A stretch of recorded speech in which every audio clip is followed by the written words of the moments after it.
going live. It says we are officially live. I see it going on. I'm waiting for confirmation from the video, but we are officially live. And I'm just going to go forward because right now I don't see the video, but I do see. Yeah, oh, yes, I do see the microphone is working. And we are officially live, folks. This is our cultural world today, according to Dr. B. That's right, according to Dr. B. This is our cultural world today, according to Dr. B. Welcome to our new live stream show.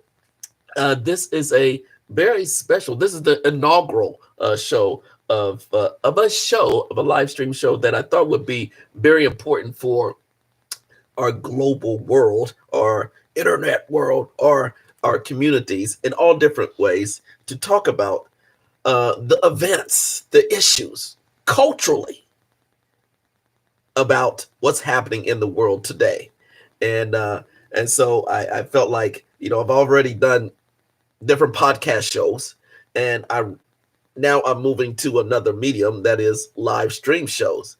And what I would like to do in this show is to highlight a lot of the kind of summarize the general news events, the issues happening nationally, sometimes locally. Talk about some of the politics of issues. Sometimes talk about also specific cultural and ethnic groups, and talk about sports, entertainment, health, and humor. And the key to these shows, the driving theme to our new live stream show is I'm going to focus on culture. I'm going to define it in just a moment, but I'm going to focus on culture. And these shows are going to hopefully end up in a very positive way. So the driving themes of this new live stream show, which will occur every Saturday, is culture and being positive. Hello, culture and being positive. That's right. That's the reason why I'm wearing my hat from. There you go. My hat from that I picked up in. Okay, I see my connection is a little unstable, but please wait while we're trying to reconnect. Okay, but the video is still going on, so hopefully things will work out in the studio. But I picked up this hat from also from Vienna, Austria, just to let you know why I have this hat. I had my glasses when I was on the global study abroad trip a couple of years ago. So my take on the global world. Now, let me just tell you a little bit about myself, Dr. B. I call myself Dr. B, and my students call me Dr. B. I am a professor at a major university here in the United States, and I'm trained in anthropology and public health. You say, what is anthropology? Anthropology is a study of human populations from a biological and cultural perspective. Anthropology and public health. I'm interested in public health and medical issues. That is how our country assess disease and health issues, how we arrange policy, and how we reassure the general public that our health measures will provide quality health care for all citizens. So I'm a joint appointed professor in anthropology and public health. I'm trained as a cultural and medical anthropologist from the great state of Michigan. I actually grew up in Ohio and received my bachelor's degree and master's degree from Miami University in Oxford, Ohio, the Mid-American College, Miami University in Ohio. My bachelor's and master's degree in anthropology. And then I got my PhD from Wayne State University in Detroit, Michigan. I lived 5 years in the great city of Detroit. downtown Detroit, and fortunate to go through the doctoral training in anthropology, cultural and medical anthropology, and received my degree back in 1988. 1988. So I tend to focus, and let me just quickly. Oh gosh, I guess I have to. Over the years, I've been. I'll tell you a little bit later about all the years that I've been in one place versus another. But over the years, I've been in one state versus another, practicing and in different academic positions and also government positions, practicing my cultural and medical anthropology and public health expertise. So that's the reason why I felt like it's time. It's time to do a live stream show on these issues. I have my courses that I've been teaching over the 30 some years, but it's time to expand a little bit further and go a little bit further and utilize the latest technology. And that's the reason why I'm doing this live stream show. So hopefully it's being recorded, and hopefully I'm going to have some dialogue. And by the way, just please, when you do have comments of the issues that I bring up, don't hesitate to send me an email at ejb678@gmail.com. That's ejb678@gmail.com, or just type your response on the recorded video on YouTube. So let me just say right up front, thank you, YouTube, for doing the streaming live. I believe I'm 6 minutes in, and what we're going to talk about is all the culture, no, not the all, cultural issues that captured a lot of attention this past year, not the past few months. And so with that said, and like I said, I'm going to focus on news, politics, specific cultural and ethnic groups, sports, entertainment, health, and humor. And again, highlighting culture and trying to be positive. So with that said, I think that was enough setup. 7 minutes in. Wow. We are here. It's August. It's August 29th, 2020. And let me just say, what's currently happening in the United States. We have several different things happening in the United States.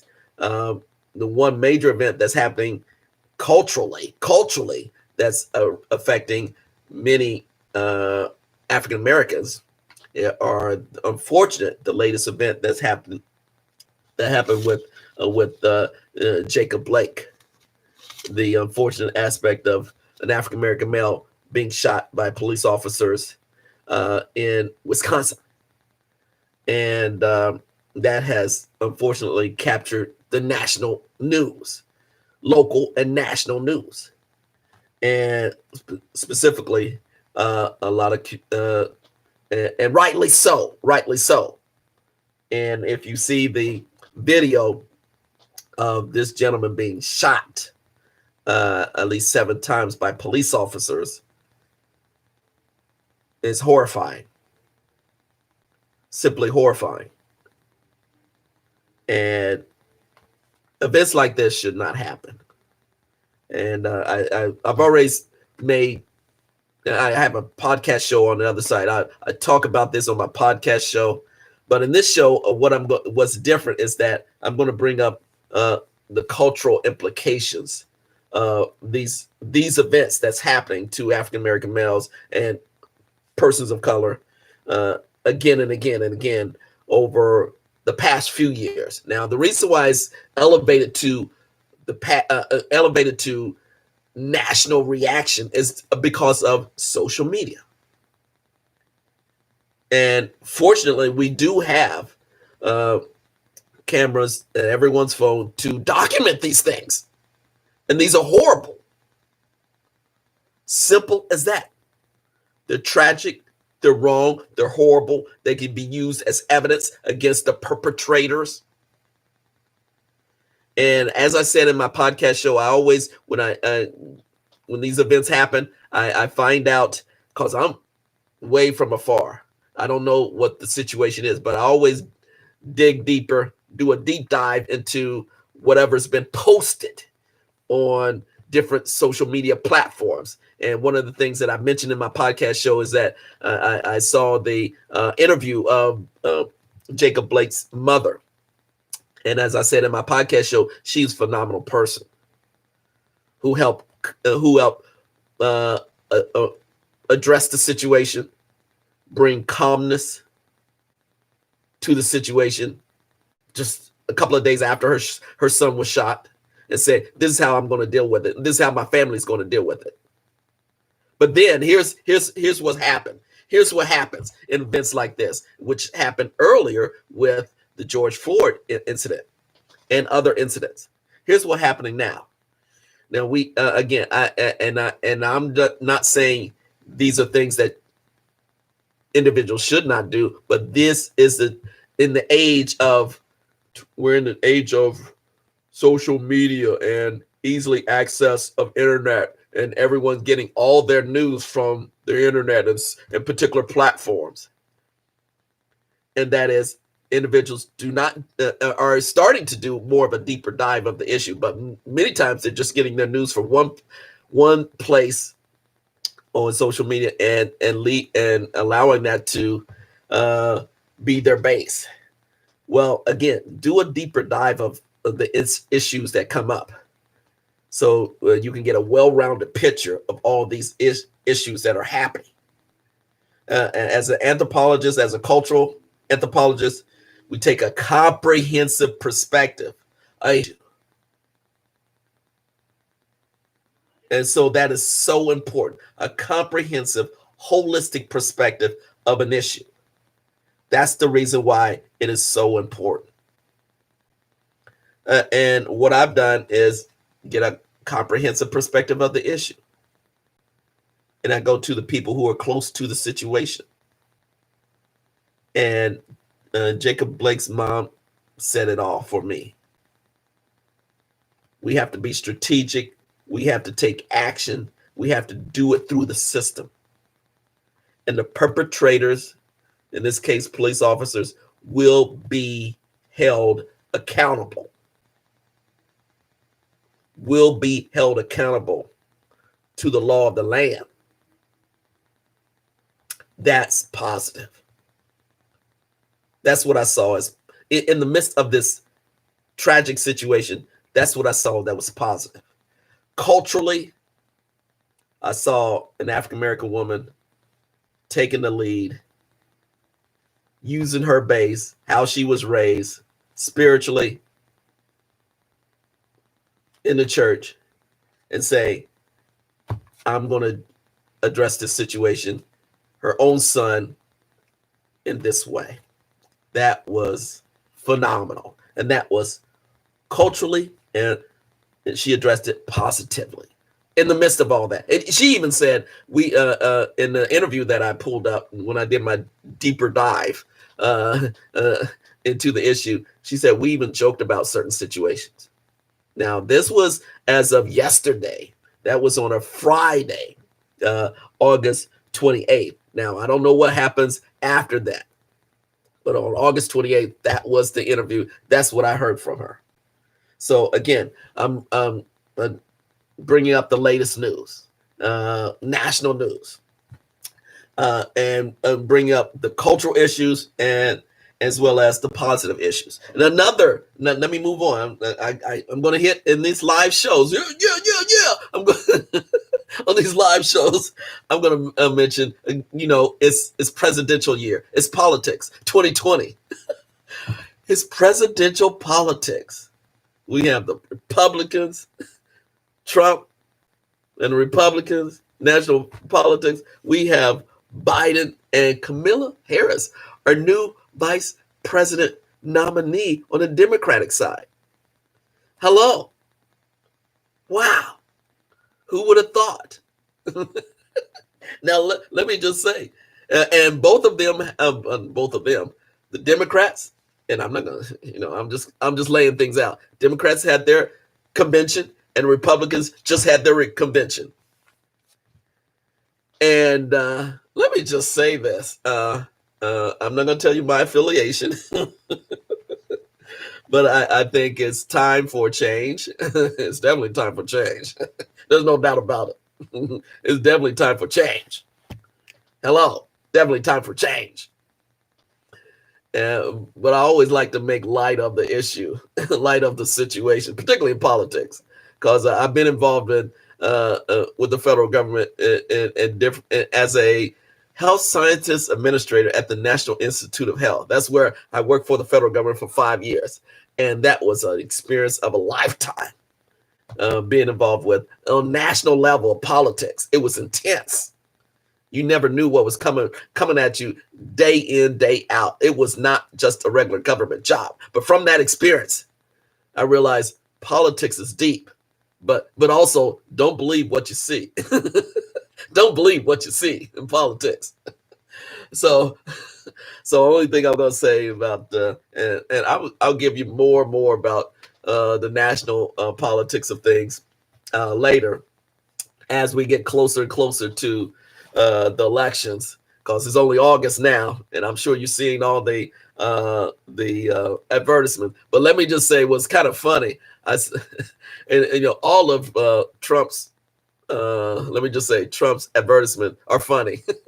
They're a joke. They're a joke. I'm just gonna say that up front. They're a joke. But let me just say this with Biden and Kamala Harris. Their commercials are funny too.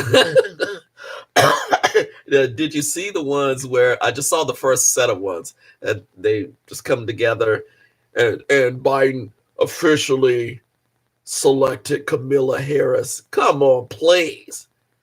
Come on, Biden. You had no other choice. Come on, please. You had no other choice. You better be lucky that she volunteered to be with you. That's for one thing, okay? I'm going to get there. But did you see the advertisement? Both of them come out with their face coverings. At the end of the first advertisement I saw as president and vice president, I'm like, come on. We all are going through COVID, but in a national campaign, and this is where I'm going to be real. In a national campaign, people don't want to be reminded that they got to wear their face coverings all the damn time. I said it, all the damn time. And you don't want to see your president, hopefully president, I said that, hopefully president, vice president with face coverings. Come on. Take the face coverings off when you're doing a national campaign. That tells me their advisors. I'm going to be real. Their advisors are young, are a little bit young. I'm gonna go there. Yes, I'm proud to be 62. I'm proud to be 62. I just celebrated a birthday. And one of the things when you get in your 50s and 60s, you can tell when things on a national and mainstream basis are organized or developed and presented by a younger set of professionals. And those younger set of professionals told Biden campaign, said, we got to be politically correct. We got to show symbolically to wear your face coverings. We all know that. But in a political campaign, you don't have to do that. Hello, I'm giving a message to the Biden and Kamala Harris campaign group. When you do your advertisements to the general population, it's fine to do it in snippets, but don't do it at the final 2 minutes of your campaign video. People want to realize, see you in your natural setting. Because guess what? Now this is going to lead me to the next issue: health and medicine. Because eventually this COVID-19 will be in the back burner of all of us. So now I'm moving on to COVID-19 health issues. So I address news, politics, and now I'm moving to health. Now, of course, over the past since March or April, but particularly March, I know in March, when the United States started to take measures to address COVID-19, even though it was happening in our global communities much, much earlier. Hello, in Asia, in Europe, then eventually in the US. But we knew this was happening. We waited and we waited as long as we could. Now, I'm also a public health professor. And oh, yes, I'm going to go there. We could have taken measures much, much earlier to prevent, unfortunate, the numbers of people experience being affected by COVID-19, the number of lives lost, those individuals who were in those high risk categories, the young, the elderly, those who had lung disorders. Hello, we could have taken a much more assertive, aggressive measures, but we waited and waited and waited. So unfortunately, we lost a lot of lives at the beginning. Now that is going through our entire U.S., we're handling it much better. And let me just say this is August. We shut everything down from March, April, May, June, and then July things started to open up. And we realized, and I'm just going to say this, I think our national leaders, it could have been much more effective. And I'm not going to name names, but I think our national leaders in health and medicine could have pushed stronger, and particularly from the global, from the World Health Organization to the National Institute of Health, and also the Center for Disease Control and Prevention. Hello, could have pushed stronger to our leaders to take action earlier. Therefore, we would not have to make so much adjustment to our daily lives over the past summer and now fall. And this is something that we will have to make adjustments to, adapt to on a regular basis. Now, let me get back to, here we go. I just, when I said adapt, that's a key issue in anthropology. Let me define, I see I'm taking a turn right now before I move on to another topic. Let me define culture. I said the show is about addressing culture and being positive. Culture from a cultural anthropologist, which I am. And here's how we define culture. Culture is a system of shared beliefs, values, and traditions that are transmitted from generation to generation through learning. Let me define that again. Culture, C-U-L-T-U-R-E, culture is defined as a system of shared beliefs, values, and traditions that are transmitted from generation to generation through learning. By learning. This is something we learn. Values, beliefs, traditions, customs. And unfortunately, we've learned when we're talking about COVID-19, we've developed we've learned initially the incorrect way to deal with a pandemic, even though we've had pandemics for generations, for decades, for centuries. That's my public health side. You look at public health, we've had pandemics for centuries. This is nothing new. Yet, in the age of 2020 and being politically correct and controlling different messages and health and medical issues, we delayed, and not work with other countries that were experiencing COVID-19 at a very high rate and started their own measures.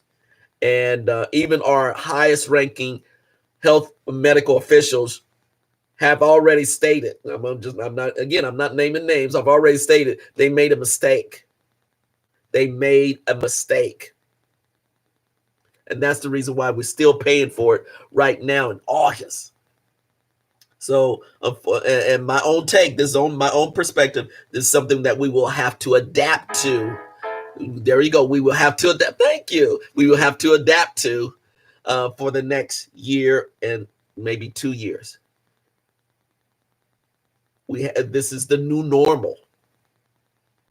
Go ahead and accept. We can make modifications. We can adapt to this and continue to go about our daily lives. But this is nothing new in the scheme of longevity. So please, folks, try to get used to this the best way you can. And now I've mentioned the health and medical issues. Now I'm going to mention sports because I'm a sports guy in my studio, my man cave studio.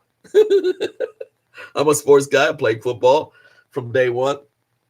Since I'm a sports guy, it's interesting to see how our major sports have adapted and adjusted to in the midst of our COVID-19 situation. The major league sports, such as Major League Baseball, they started up during the summertime with no fans in the stands, but they said, okay, we're going to try to control this. Manage it, not control, manage. And that's skill, manage. We can manage practically anything. Culturally, we can. We have the technology. I say we, the U.S. Westernized society, we have the technology and we can do this. So in the sports industry, Major League Baseball have done, I think, a very admirable job of getting back to a different normalcy. Having Major League Baseball, having NBA basketball restarted there, finish out their year, and having playoffs right now. So it's really good to see the NBA start, the WNBA restart, the Women's National Basketball League. We see the golf, the PGA, the LPGA restart. I just saw a announcement of the tennis. The Women's Tennis Association started will do their regular tennis tournaments because it's at the end of August, and the U.S. Open is should be happening around about right now. So the U.S. Open. It was also nice to see golf. Like I said, golf during the summertime and how they restarted. I also saw NASCAR. NASCAR started this past summer, and the big controversy during the summer, Bubba Wallace, an African-American gentleman, and the issue came up, the controversy with NASCAR and how he was treated and how they've come together. And Bubba Wallace, the only African-American in NASCAR, go figure, received pushback, but now he's still in the mix. Every major NASCAR event. I just saw just today, and last week I saw the IndyCar series. I'm a big car fan. I'm a big racing fan, particularly of Indy 500. And they just had the Indianapolis 500 last week with no fans. But the winner of the now this is global. The winner of the 2020 Indianapolis 500 was Takuma Sato. I think it's Sato. Sato, a gentleman from Japan. This was his second time winning the Indianapolis 500. So I know, since I'm from that area and from Ohio, Indiana, I used to go to the Indianapolis 500 as a kid so many times over the years. I know the Indy folks are relishing in that win for Sato, because that brings them on a global scale. Because in Japan, they love racing. And even Sato said that in his victory speech. He said, my folks back in Japan just are crazy about racing. And so this was his second time winning the Indianapolis 500. Go figure. Go figure. The Japanese American winning the Indianapolis 500. Mainstream America race in mainstream middle America, Indianapolis.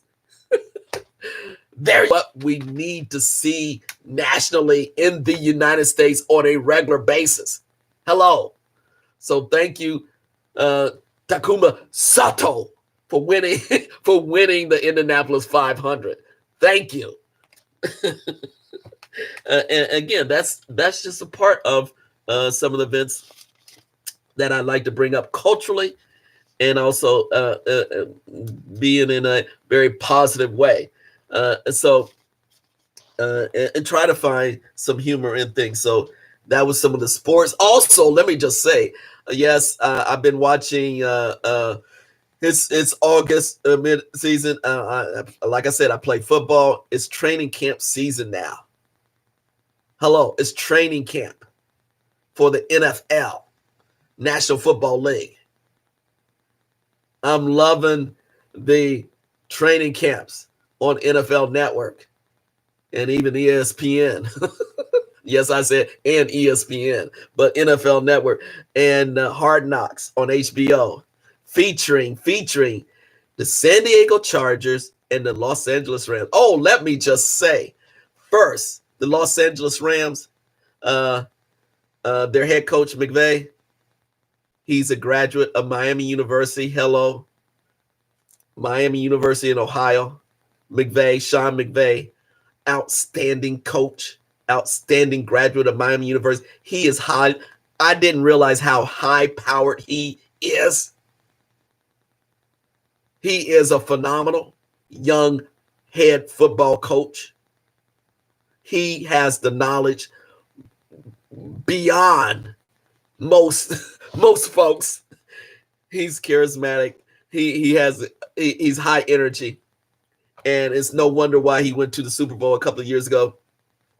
Just a great guy, and he's very committed to MU, by the way. As a matter of fact, I saw a couple of Miami University football helmets in his office, in his head coaching office. So it's really good to see the Hard Knocks and the football players. I'm going to give a shout out to Jalen Ramsey, phenomenal defensive back. Aaron Donald, phenomenal defensive tackle. So that's on the Rams side. On the Chargers side, wow, what a quality coach in Anthony Lynn, an African American gentleman who's the head coach of the LA Chargers.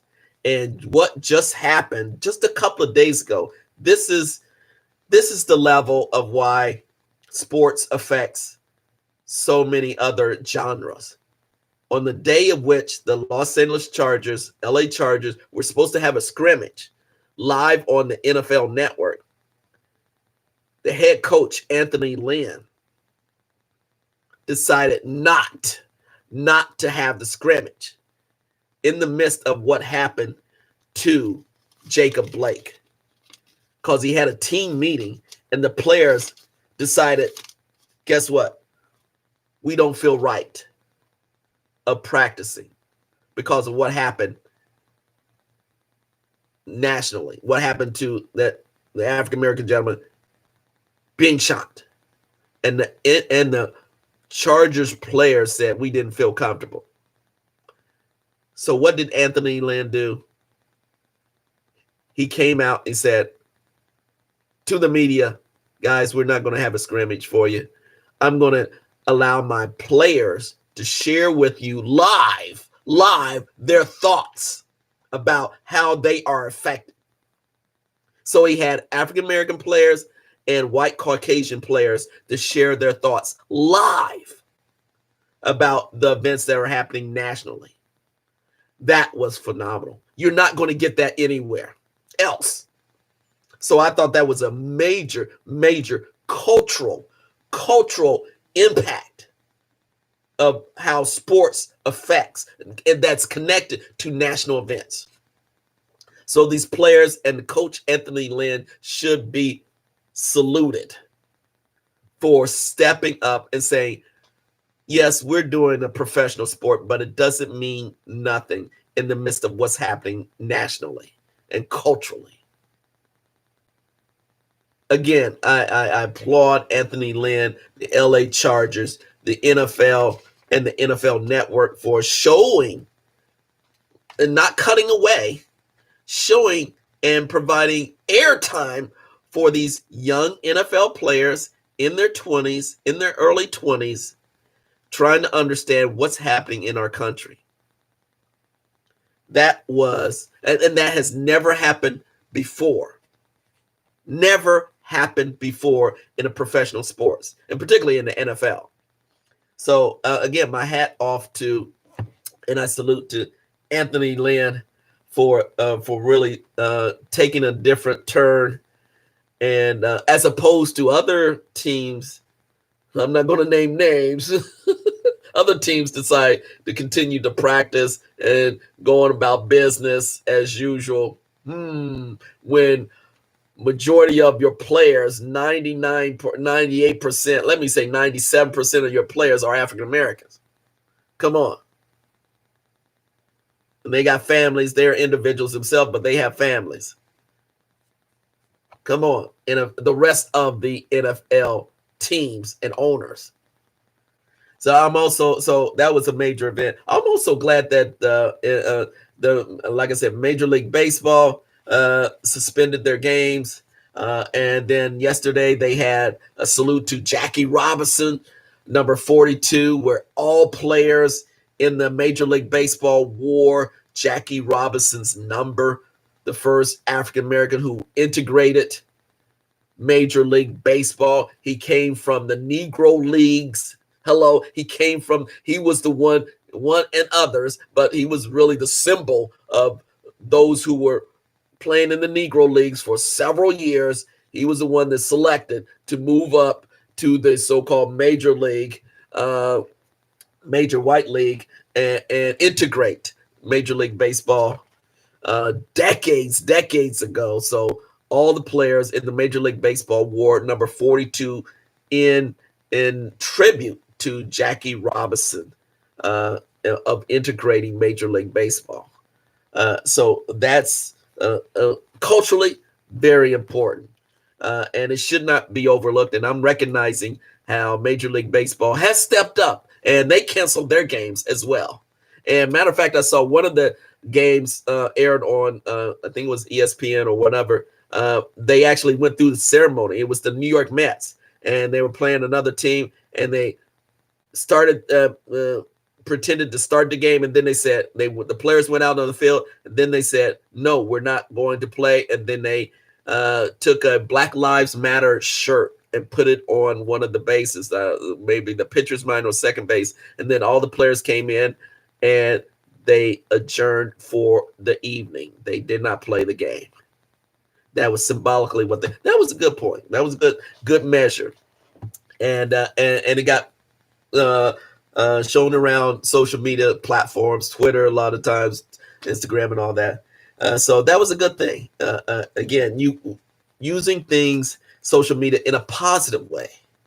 And so Major League Baseball stepped up. So the sporting industry in different ways can step up and use, and like the players say, the NFL players, using their individual platforms to share their thoughts and their opinions about different things. And yet we need to go further than that. And here's one thing that I do differ about. Yes, Dr. B challenges the NFL players, challenges the athletes. Now, let me just, oh my gosh, am I going to say, yes, I'm going to say this. Let me just say, everyone has their platform, but let me just, I got to say this. Your platform only goes so far. Hello, your platform only goes so far. Even though you may have thousands and thousands of followers. Hello, those of you who are the icons of basketball. Hello, football, basketball, baseball, icons, the leaders, the greatest of all times in different sports.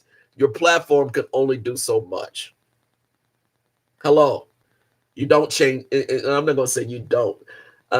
Recognize that this is a big world. And movements start by a lot of folks. You're one of a lot of folks, and it's good that you're making these statements, having a press conference, and all of this, but it takes so many entities to change how our country is. And what's really happening is starting to take action. So that's my little pet peeve. I guess it's my pet peeve culturally. These platforms are great, but let's get real, folks. You're in your sport for a reason. You're gifted, and I feel like I was gifted in my particular area of sport, football, playing a defensive back and wide receiver. But I knew my talent could only go so far and only last so long. Hello, go so far and last so long, because the next generation of athletes are right behind you. So, and basically, what I'm saying is, when you retire, you can go on and do other things, but stick to your sport. You don't necessarily have to be the leader of the world or the major messenger of the world. Hello. Just do your job as a athlete, a professional athlete. Okay, we all are role models in different ways, but again, just tap it down a bit. And that's where I say sometimes we get too inundated with a lot of things that are happening nationally, and really slow things down. Look at on a daily basis. Now, here's one of the things that I do in my here I'm 41 minutes in. See, I'm taking a nice turn, and it comes to some of the things that I do in my class. Again, I've been teaching for over 30 some years at different universities. And one of the classes that I teach now on a regular basis, and I'm going to show you my book, Race and Ethnic Relations. Here's the book. Hopefully you'll see it. Race and Ethnic Relations. And what happens in this class, Race and Ethnic Relations, this is the Race and Ethnic Relations on Campus book, Understanding, Empowerment, and Solutions for College Students. The class that I teach, Race and Ethnic Relations, what I do, one of the basic strategies that I try to get my college students in 2020, these Generation Z, and they're referred to as Generation Z students, is to get out of their comfortable, small world I'm showing up with their phones. They're always coming in with their phones. And I said, slow down. I want you to use your phone in a different way, not get your latest information, texting or tweeting someone else, but take a selfie of your classmate. And this is exercises that I do, and it's very effective. Take a selfie with one of your classmates who looks different than you, and have a dialogue, 10-minute, 15-minute dialogue, and find out what do you have that are things that are different, but most importantly, what do you have that's similar? What do you have that is similar? What are the social, familial, fun stuff that you may have that is similar? And once they slow down, take that selfie, talk to a person who they're sitting by in their chairs, but actually relax and have that discussion. They recognize they have so much in common with another person who may be of a different race and ethnicity. And that's where you start to create connection. That's where students start to understand culture, which is so important. That's our connection with one another, our cultural patterns, our values, our beliefs, our traditions. Those are the things that come in place.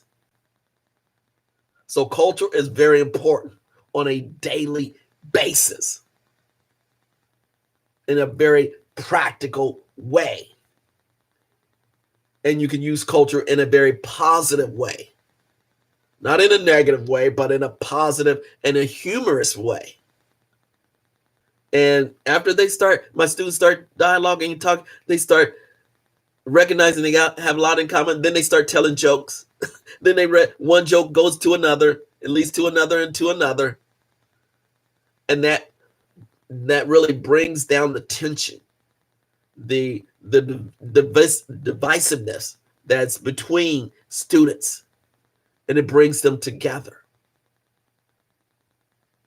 So that's the reason, and one of the major reasons why I teach that class, even in 2020. Now, I've done this procedure, this exercise way back when, but it's even more important today. It's even more important today. So these basic strategies, and then I'm able to, and once they are bonded, then I'm able to, really dive deeper into our lecture material or go into the more controversial issues and be not near as politically correct. We're politically correct. and that's one of my mottos. We're not going to be politically correct in the class, and the students get it. And guess what? The students, at least my students, they're waiting for us older folks to get out of our box and not be as politically correct. Hello. Yes, our older folks like me, my generation, stop trying to be so politically correct and just tell it like it is. My students appreciate that more than ever. Tell it like it is, without all the filters that we have to do. Tell it like it is. Get down to the bare bones of things culturally and be a lot more positive. A lot more positive about things. So again, fortunately, I've spent some good quality time putting this book out 2018, and it's been very effective in reaching my audience, my students, and how they have been empowered to reach out to other students who are different than them. And I will be following up with this book, but also the class in a different way. But I had to take a turn in my courses that I was teaching. And of course, I teach undergraduate courses and also graduate classes. Director of an Ethnic and Rural Health Disparities Graduate Certificate online program. And it involves teaching global public health, ethnic health and health disparities, African American health, and a capstone experience. And that trains graduate professionals in specific areas of ethnic and rural health disparities. That's what's desperately needed in public health and medicine, by the way. And so, again, I try to address a lot of critical issues in that graduate certificate program. But my undergraduate class, that's where I get down to the bare bones of culture, the bare bones of how do we come together and how do we learn more about ourselves. Because that's what's happening, not what's happening among our students today, our college students. They are, unfortunately, we're giving them a pass in life, and that should not happen, particularly in 2020 and beyond. We can't give them a pass. We can't, again, my perspective, we can't allow them to teach themselves. Can you think about that? Think about it.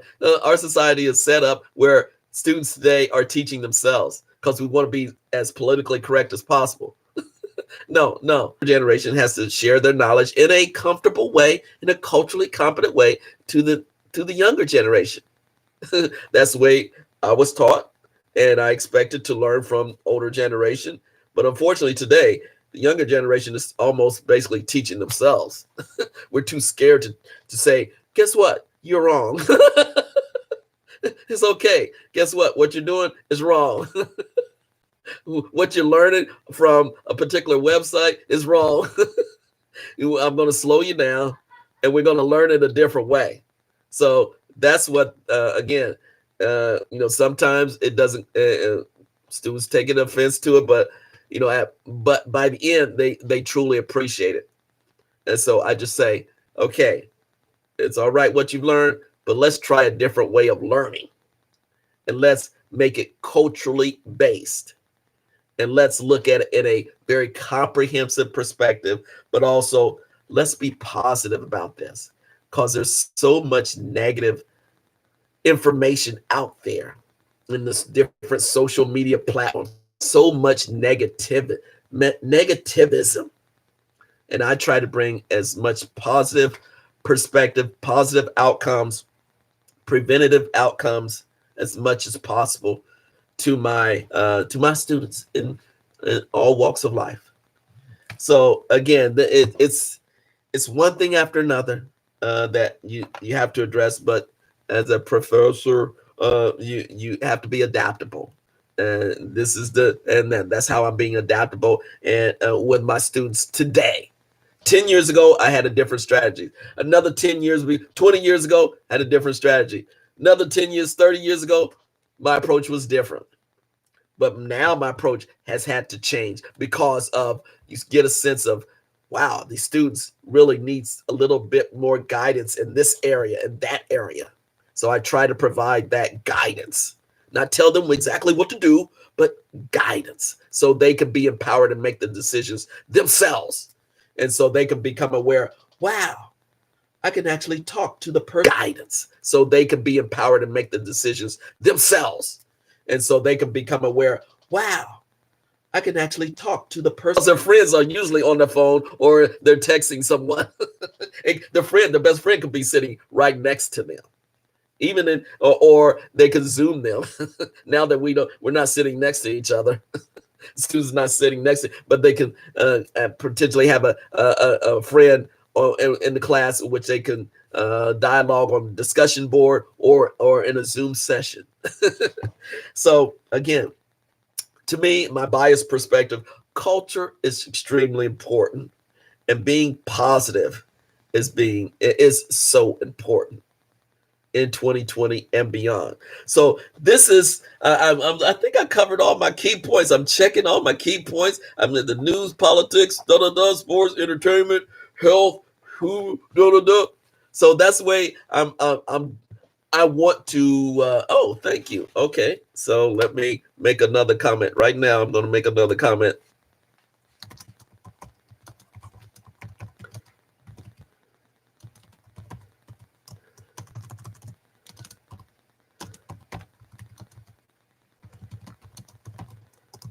There you go. I'm making another comment to the audience out there. Hope you liked the live stream show. This is our first live stream show, and hopefully you liked it. And I'm going to do my best to bring it to you each and every week. The major topics, news, politics, on specific cultural and ethnic groups, sports, entertainment, health, humor. But the driving theme is culture, and we're going to be positive. And I just feel like there's not enough platforms out there that address. No, there's not enough. There's not any platforms out there that focus on culture and being positive.